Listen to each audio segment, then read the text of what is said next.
All right, welcome back.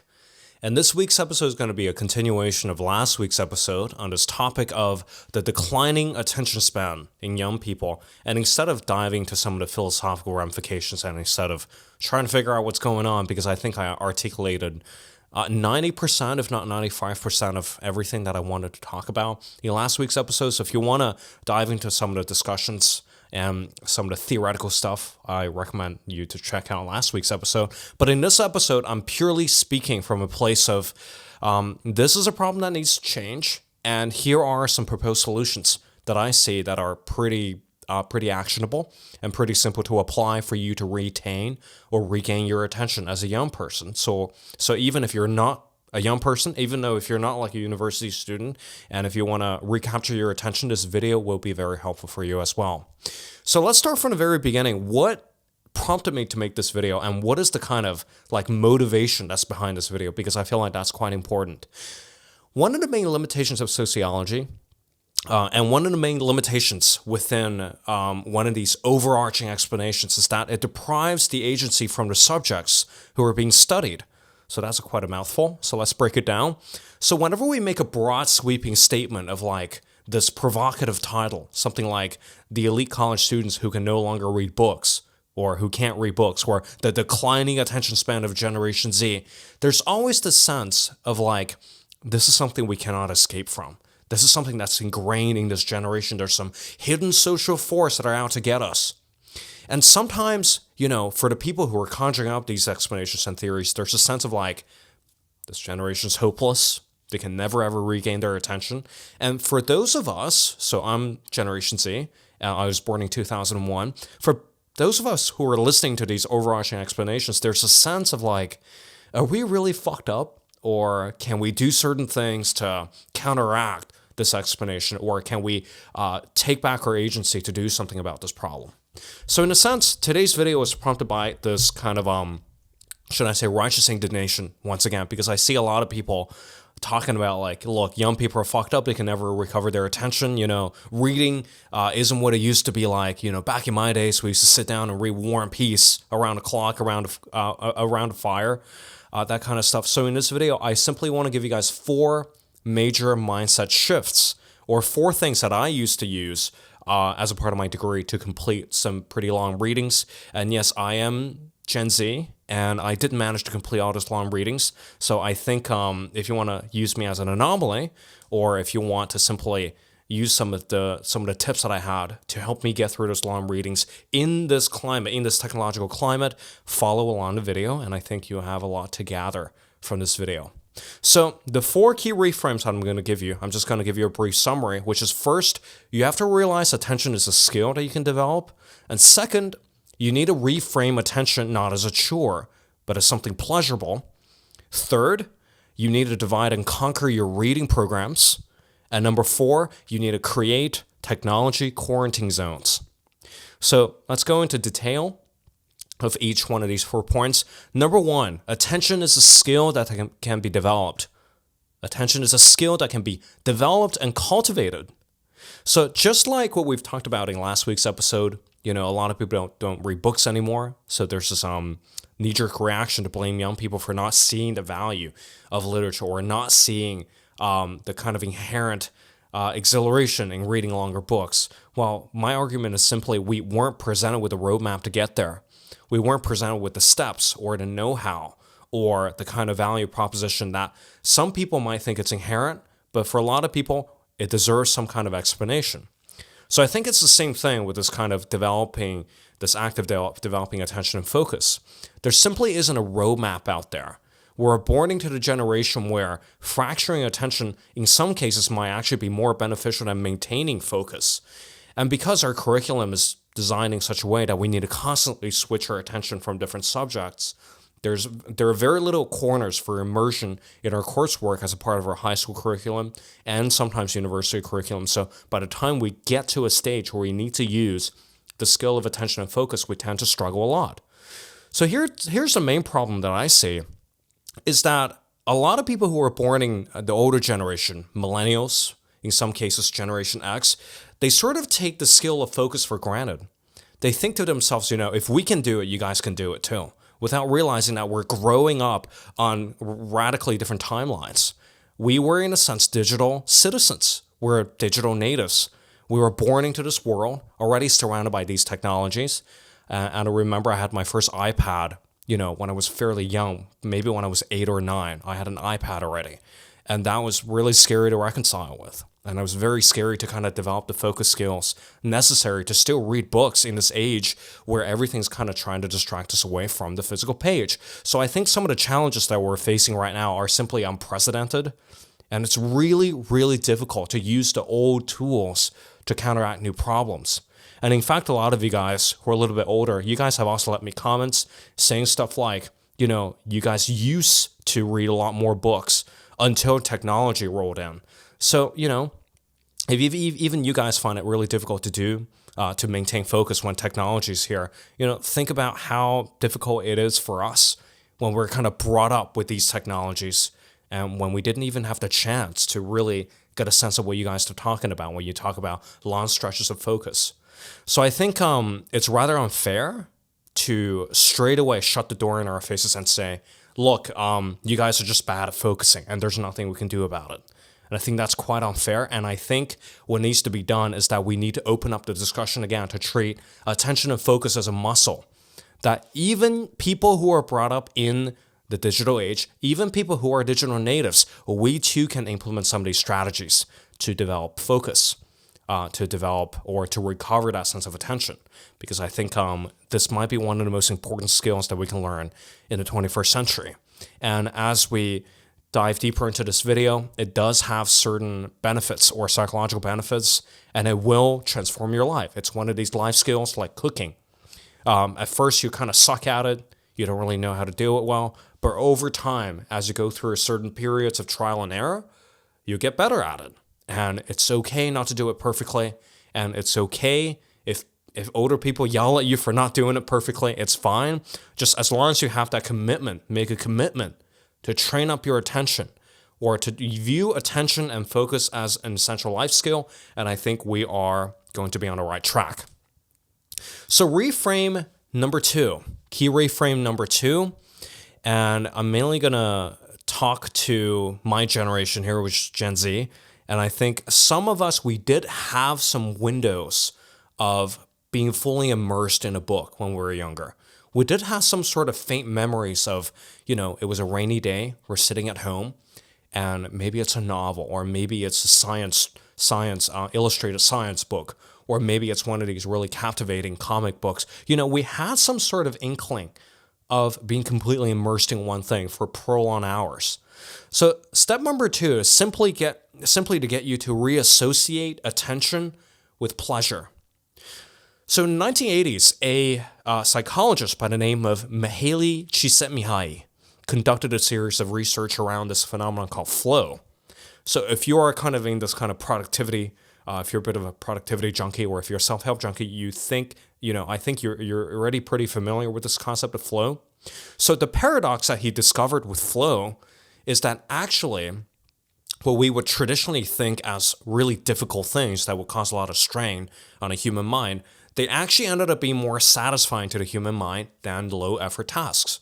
So his conclusion was the human mind, on some level, needs that sort of challenge, and it needs that sort of, needs to stretch itself to its max ability. And that's what actually creates more happiness. And that's actually going to facilitate a renewed sense of well-being. So in a sense, if we argue from that point of the human brain needs constant challenge, then we can simply reason to the fact that maybe attention itself is not bad for the human brain, or maybe we can rewire our attitude toward attention from it being something arduous and really difficult to achieve, or something that's torturous, or something that's really just like a chore that you have to do, to something that you can actually derive a lot of pleasure from. So I want you to recall a piece of memory. I want you to recall a time that you've done something really difficult for a long stretch of time. Maybe it's assembling a new bike. Maybe it's putting together a new Lego model. Maybe it is diving into one of your favorite science fiction books. That attention was so immersive that you would end up walking out of your room or walking out of the house still feeling dazed from that immersive engagement with that one thing. Just recall how good that felt. And just recall that once you've done that thing, attention didn't really feel like a chore. Attention didn't really feel like this massive thing that you need to struggle against. Or attention didn't really feel like forcing yourself to complete a task from school. Because I think over time in the high school education system, that sort of immersive dimension's beaten out of us because we're constantly being told to do something else instead of indulging in the things that really demand our attention. So over time, we've learned how to fracture our attention to complete a history essay here, to work on that science paper there, to study for this exam here. So we really never get those windows of opportunities to get fully immersed in one thing, get stuck into one thing, and completely access that flow, which is a shame.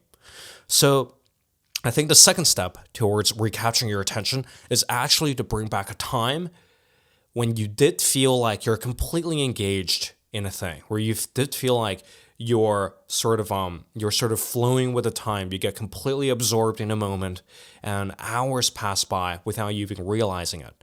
And to realize that that is actually the peak of attention, not some kind of boogeyman, or not some kind of boogie phenomenon where you have to string real hard to read one thing. That's not what attention feels like. In reality, it feels quite pleasurable, and that state of flow is actually going to make you a happier person. So that ties back to point number one. If you practice attention sufficiently, you will actually be opening up more periods in your life where you could tap into that higher, heightened state of mental well-being. So after we've kind of talked about the sort of why attention is important and why it's a skill that you can develop, and second of all, why attention is supposed to be pleasurable. Point number three is that if you ever want to tap into the state of attention, if you really want to maximize the possibility of flow when it comes down to your reading and when it comes down to reading longer books, you really have to divide and conquer. So for example, right now, I don't have it with me currently, but currently I'm reading the Iliad, and on the side I'm reading this book by the name of Overstory by Richard Powers. It is a pretty long book. It is about 600 pages. And normally, if you buy a 600-page book, you're in your head, you're thinking to yourself, my God, this is going to take me a year to finish. For most people, most Americans, and most Australians, they don't finish beyond 2 to 3 books a year, as statistics show. And I think I think that's a very intuitive reaction. If you see such a long and difficult book, it's really hard to imagine how you would ever devise a plan to finish it. So here's where dividing and conquering books, here's the trick with dividing it up. So on a surface, this piece of advice might contradict with what I said before. What I said before is like, immersing yourself in a thing could be very pleasurable. You need to maximize the time span, the time that you spend on immersing yourself in a book. But actually, because our attention spans are a little bit weakened right now by technology, we need to set realistic expectations. And setting that realistic expectation is all about turning reading into a habit, turning reading into a consistent habit instead of investing all your energy into a few chunks of hour-long time and burning yourself out and continue not to read for a few weeks straight. So I think I covered this in a few videos before, especially in the one recently that I published recently called How to Finish Every Book You Start. So check that video out if you want more explanations on this idea of pricing consistency over the amount of pages read every day. So essentially, what you need to do is to realize that dividing your book up to tiny chunks will result in the most optimal reading experience down the line. Because the maths does not lie. If you read 20 pages a day, a week, that's simply 140 pages. And you can finish a pretty standard-sized novel in 2 weeks, and you can finish one of these really long novels in under a month. So that doesn't really take that long for you to finish those books. And I think rather than having a long stretch of time for you to read every single day, if you can do 20 minutes or even 10 minutes to start, if you can pay total attention to a piece of literature for 10 minutes a day, that's already going to train your attention muscle. That's already going to put you back in that state of immersion. And chances are, sometimes you're going to read beyond 20 pages. Sometimes you're going to read beyond 10 minutes. And those are pieces of evidence that your attention is indeed growing. And it's all about putting in a consistent effort, 10 minutes every day, and to watch that daily time grow. And without really setting a longer stretch of time. So prize consistency, not the amount of hours read every single day. And don't set up artificial limit like I'm going to read for an hour today. Because chances are you will burn out, and chances are you won't touch a book for at least a few weeks straight. That's not what we want. Instead, I would recommend you to underread. So instead of reading 30 pages, you read 20 pages. Instead of reading for 20 minutes, you read for 15 minutes. So then again, I covered a lot of these concepts in the video on how to finish every book you start. So go to that video, check it out. And the third principle is simply to divide and conquer your reading program. And the last step toward developing your attention is to set up the right environmental cues, to set up the things that you're gonna really vibe with in your environment. Because a lot of the times when we struggle to crack open a book to read it, when we struggle to get down to our reading programs, it's not because we lack willpower. It's not because we simply don't want to do it. That might be a part of it, but it's simply because our environment is wrong. So I see a lot of people try to read on trains. I personally can't really read on trains. I prefer audiobooks on trains or a podcast during my train rides because there's simply too many environmental cues that try to pull you away from the reading experience. There's simply too many things that could potentially serve as distractions. So I think this mechanism of habit formation, maybe this has been floating around on the internet for ages, but a habit is formed from one of three mechanisms. First, you need this environmental cue, and it is followed by a routine and followed by a reward, and that completes an entire habit loop. So a lot of people, they struggle to get down to reading, including myself, because we don't have the right environmental cues. And if I trace back to some of the most productive years of reading or university, is that I've had those really stable environmental cues, like I would arrive at a cafe at 10 a.m. straight, order a coffee, and sit down and get to reading. So if I have those cues around, if I make myself a coffee, that actually makes it easier for me getting to the reading. That actually makes it easier for me to follow one habit to the next and to get down to doing my daily reading. So, but a lot of the times as we try to squeeze reading in the gaps of our schedules, there's simply too much resistance there. There's simply too many distractions. Your phone's on your desk. There's someone calling you from the next room. Just like outside, there's someone like trying to get into your house from the outside, and people calling each other on the train, and people's children screaming in a carriage. So all these things are external environmental factors. So if you want to really optimize your reading and retrain your attention, make sure to pair your reading habit with a pre-reading ritual. Is it making a coffee for you? Is it sitting alone in a quiet room? Or is there a location where you prefer to do most of your reading? Do you prefer a quiet space or a space with some kind of white noise in the background? So find these out for yourself and curate the precise environmental cues where you feel like I can really get down to some good reading here.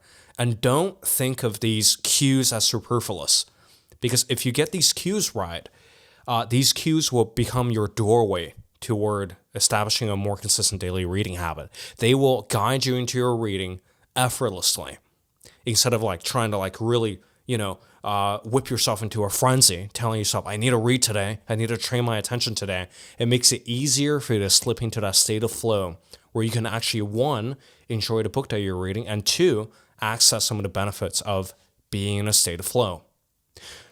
So those are the 4 tips. Very briefly, 4 tips on how to develop your attention. Number 1, you need to reframe. Attention as a skill that you can develop. You're not hopeless. Even if you're young, if you are Gen Z, or if people have told you that your generation's fucked, you can never ever focus on a book for an extended period of time, simply ignore those people, because in my experience, you can absolutely develop attention to a very great degree. And second of all, you have to reframe attention from a chore to something that is innately pleasurable. And recall a memory from your past or try to find a period in your life where you did enjoy extended periods of immersive attention and go from there. Recall that sensation and to realize that, hey, the end goal of paying attention to something is not to kind of suck out the boring, dry details out of a thing, but is actually to experience this very pleasurable state of flow. So reframe that in your mind and move on to tip number 3, which is to divide and conquer your reading material. Prize consistency, not reading for a long stretch of time every single day, and consider under-reading for you to ensure that you get quality or a burst of quality reading done. And watch your daily reading time expand over time as evidence for your stretching attention. And number 4 is to set up the right environmental cues and to not regard these cues as superfluous. Not everyone can just whip out a book on a train and read. And if you expect yourself to read anywhere, anytime, you're simply going to really overwhelm yourself. You're always going to walk around with the silent guilt of like, I should be reading right now. Whereas if you set up strict environmental cues, I'm going to read at this cafe at 10 a.m. from 10 to 11. That's my reading time, and I'm going to leave and do something else. Those are powerful, powerful gateways for you to instill reading into your life, to have those as immovable fixtures in your life, and it will make it easier for you to tap into that state of flow. So I think if you practice these 4 reframes and these 4 principles in conjunction with one another, you should be able to see an increase in your attention span over the course of a month or 2 months. At least in my experience, I put these 4 tips to active use during my honors year when I had to do a lot of reading, and it really, really worked for me. And during that semester, I've read more than ever, and I've achieved a pretty good mark for my thesis. And this is simply me sharing some of those tips with you guys. And I really look forward to hearing back from some of you guys after you've implemented some of these tips. So leave me a comment down below and leave me your thoughts down below. And I want to leave you with a good luck for training your attention. Then again, Robin Waldun here, another video this week on attention. Thank you for watching. And if you have any questions, leave me a comment down below. And for now, enjoy your week, enjoy your weekend, enjoy the week ahead. And I will see you in the next one. Take care and goodbye.